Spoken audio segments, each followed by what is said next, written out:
Assalamualaikum warahmatullahi wabarakatuh.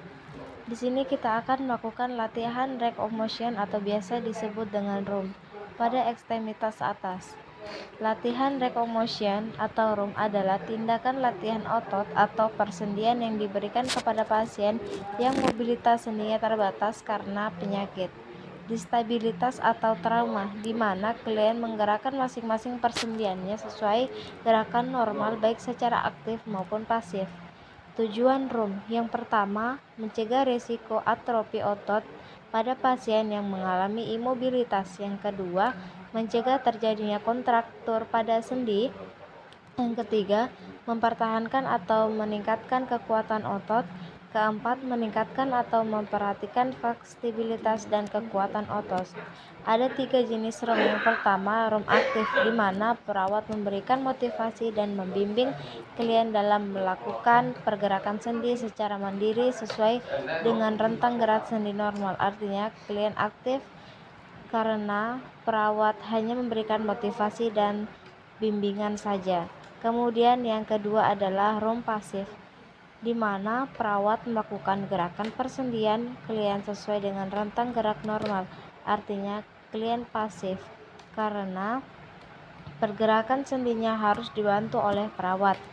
Dan yang ketiga, ROM aktif dengan bantuan, artinya klien melakukan gerakan ROM dengan sedikit bantuan dari perawat.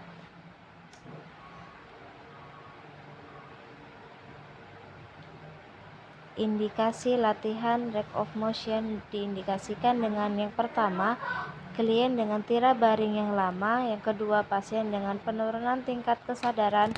Ketiga, kelemahan otot. Keempat, pasien fase rehabilitas. Kontraindikasi atau latihan ini tidak boleh dilakukan pada kondisi yang pertama, klien dengan fraktur atau patah tulang. Yang kedua, klien dengan peningkatan tekanan intrakranial. Yang ketiga, trombus atau emboli atau sumbatan pada pembuluh darah. 4, kelainan sendi atau tulang. 5, klien fase imobilisasi karena kasus penyakit atau misalnya penyakit jantung. Gerakan ROM. 1. Fleksi, 2. Ekstensi, 3. Hiperekstensi, 4. Rotasi, 5. Sirkunduksi, 6. supinasi, 7. Pronasi, 8. abduksi, 9. aduksi, 10. oposisi. Perlu kita ketahui bahwa gerakan tersebut dapat dilakukan berbagai macam posisi suatu kebutuhan atau kondisi klien. Ada beberapa yang perlu diperhatikan saat melaksanakan latihan. Yang pertama, keterbatasan pergerakan atau ketidakmampuan menggerakkan sendi. Yang kedua, bengkak, nyeri, kemerahan, krepitasi, deformitas pada sendi. Yang ketiga, saat melakukan ROM pasif, berikan songkongan sendi. Yang keempat, lakukan setiap gerakan dengan perlahan dan berhati-hati. 5. Setiap gerakan diberikan sesuatu kemampuan. Dan yang keenam, ulangi masing-masing gerakan sebanyak 5 kali. 7. Hentikan gerakan latihan suka klien mengungkapkan ketidaknyamanan seperti nyeri atau terjadi spasme pada otot daerah yang bersangkutan. Tahap prainteraksi. Yang pertama, perawat mempersiapkan peralatan yang terdiri atas geniometer berfungsi mengukur sudut yang dibentuk pada pasien saat pasien melakukan rentang gerak, kemudian mendekatkan kepada pasien. Setelah itu, perawat mencuci tangan dalam 6 langkah menggunakan hand rub.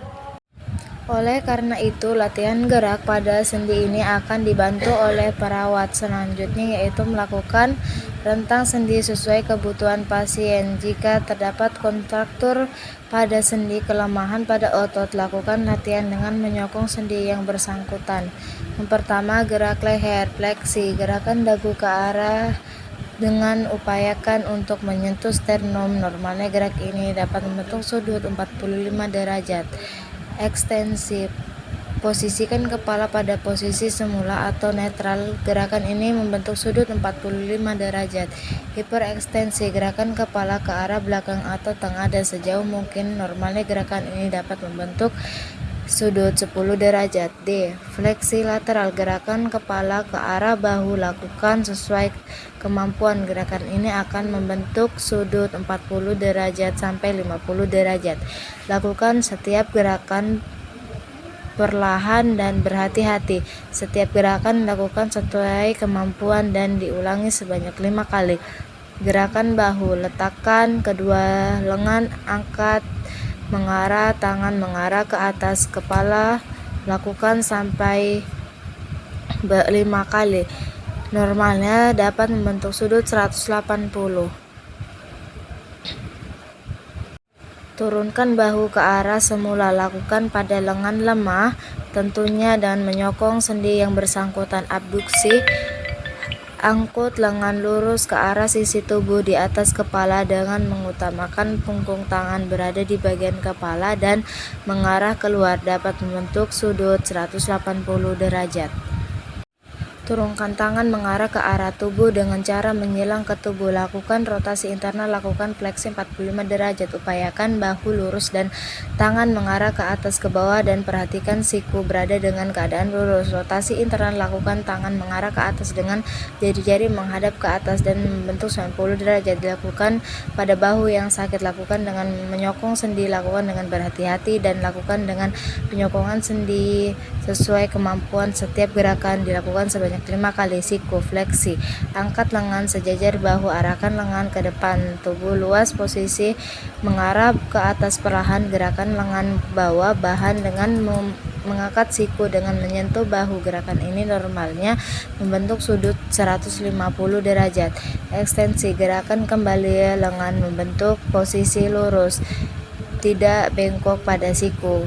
Normalnya membentuk sudut 150 derajat.